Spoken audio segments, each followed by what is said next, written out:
안녕하십니까? 저는 당뇨병 발병 예측 모델을 구현하는 프로젝트를 진행 및 발표할 산업경영공학과 김다희입니다. 그럼 발표 시작하도록 하겠습니다. 발표 순서는 다음과 같습니다. 과제의 목표와 선정 배경을 소개하고 프로젝트 진행 과정으로서 데이터셋 소개, 탐색적 데이터 분석, 데이터 전처리, 모델 개발, 파인튜닝 순으로 진행되겠습니다. 마지막으로는 구현한 모델의 성능을 분석하고 개선 방안을 제시하며 실제 개선 방안을 적용했을 때 얼마나 성능이 좋아지는지도 함께 확인해 보도록 하겠습니다. 이번 과제의 목표는 당뇨병 건강검진 데이터를 활용하여 향후 당뇨병 발병 여부를 예측하는 모델을 구축하는 것입니다. 당뇨병은 그 자체만으로도 환자의 삶의 질을 크게 떨어뜨리지만 심각한 합병증까지도 올 수 있어 조기 진단을 통한 적절한 예방이 매우 중요합니다. 이처럼 당뇨병은 심각한 건강 문제를 일으킬 수 있는데도 당뇨병에 대한 위험 인식은 낮은 편입니다. 당뇨병 환자 중 당뇨병을 인지 및 관리하는 것은 불과 10명 중 6에서 7명밖에 되지 않는다고 하며 30세 이상 성인 중 당뇨병 발병률은 무려 7명 중 1명꼴이라 합니다. 간과할 수 없는 문제인 것이죠. 저는 개인의 다양한 건강정보 데이터를 통해 미래 당뇨병 발병 여부를 사전에 예측함으로써 조기에 당뇨병의 위험을 알려 생활습관 개선을 유도하고 당뇨병을 예방하고자 이번 프로젝트를 진행하게 되었습니다. 기본적인 당뇨병 진단 모델 개발 시 사용되는 모델 파이프라인은 다음과 같습니다. 이번 과제에서는 로지스틱 리그레션이 아닌 딥러닝으로 바꾸어서 진행해 볼 예정입니다. 사용할 데이터셋은 환자 7,172명의 추적 관찰 데이터입니다. 즉, 베이스라인 건강검진 일자에 아래와 같은 항목을 검사하고 N년이 지난 후 엔드포인트 건강검진 일자의 당뇨병 발병 유무를 확인합니다. 타겟값은 엔드포인트 건강검진 일자에, 즉 N년 후에 당뇨병 발병 유무가 됩니다. 미발병 시 0, 발병 시 1로 설정되어 있습니다. 위약적 당뇨병 진단 기준은 FBG 126mg 이상 또는 HbA1c 6.5% 이상입니다. 여기서 확인해야 할 중요할 점은 두 가지가 있습니다.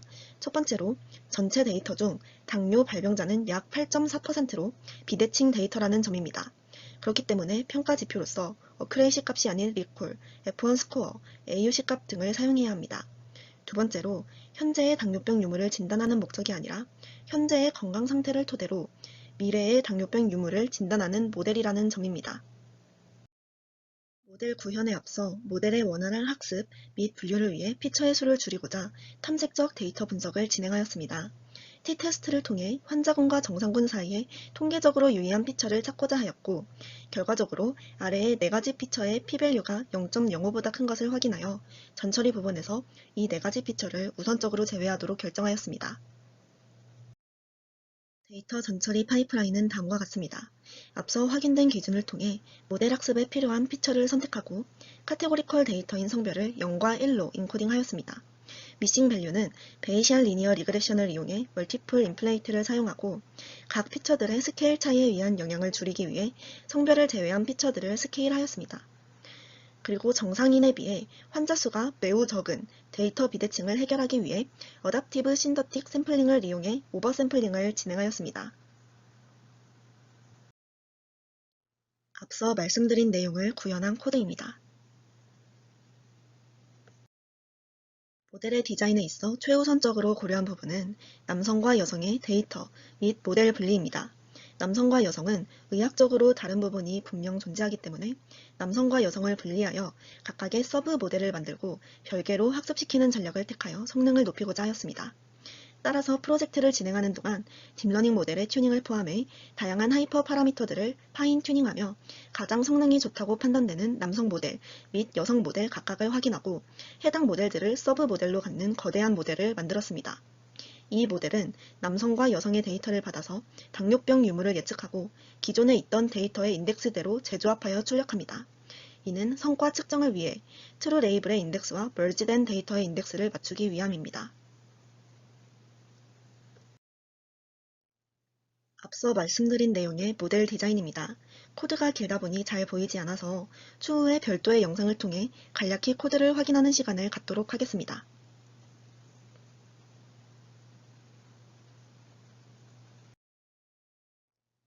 다음으로 프로젝트에서 진행한 파인 튜닝 과정에 대해 설명드리겠습니다.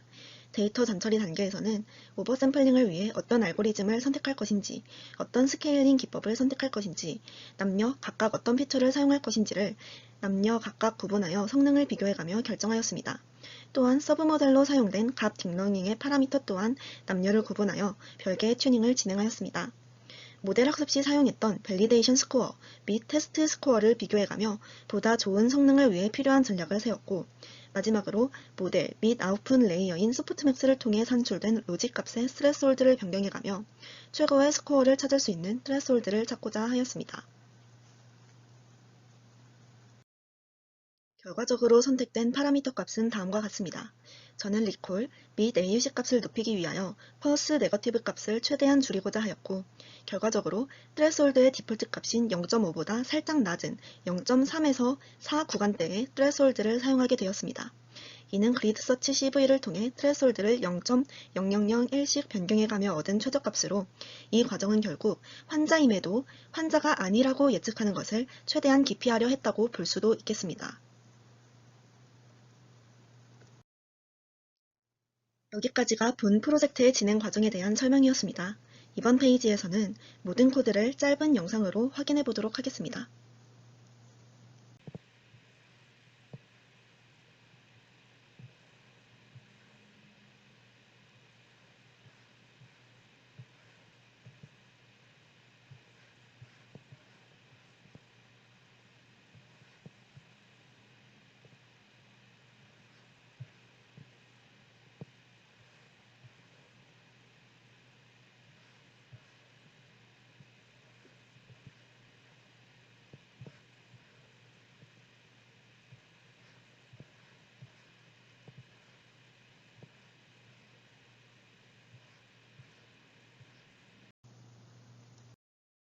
다음으로 모델 성능 분석 결과입니다. 모든 결과는 테스트셋 기준입니다. 먼저 본 프로젝트에서 비교해 선정한 다양한 하이퍼 파라미터 중 대표적으로 트레스홀드 변경 전과 후 하나만 비교해 보도록 하겠습니다. 메일 스코어는 메일 서브 모델의 라벨 값 기준 AUC 값을, 피메일 스코어는 피메일 서브 모델의 라벨 값 기준 AUC 값을, 올 스코어 프로바는 메일 및 피메일 모델을 합친 최종 모델의 프로바빌리티 AUC 값을 의미합니다. 트레스홀드의 변경 전과 후에 각 서브 모델의 스코어를 확인했을 때 메일 스코어는 약 0.04, 피메일 스코어는 0.09만큼 증가하였음을 확인할 수 있습니다. 컴퓨전 매트릭스를 확인했을 때 가장 관심을 갖던 펄스 네거티브 수치가 크게 줄었음을 확인할 수 있습니다. 최종 모델의 성능은 다음과 같습니다. 이 스코어는 모두 프로바빌리티 값을 기준으로 AUC 값을 구한 것입니다. 최종 모델의 ROC 커브는 다음과 같이 그려지고 AUC 값은 약 0.873으로 높은 것을 확인할 수 있습니다.